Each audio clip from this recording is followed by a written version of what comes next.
This section demonstrates the Undo button in Managed Assets. Navigate to Managed Assets in the Mega menu. Select Asset Type. The asset list displays on the page. Click Add Asset to demonstrate the Undo button. Copy the site name.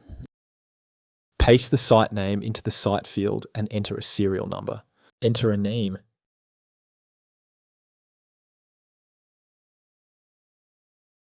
The Undo button is now available.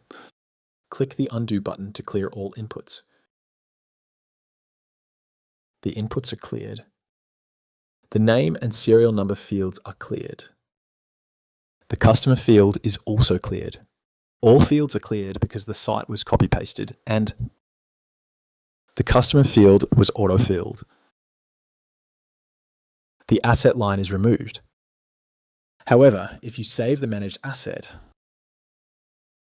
the changes are finalized.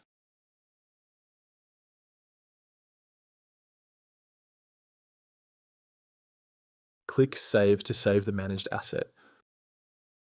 If you click Save there, the Undo button will no longer be available because the managed asset has been saved.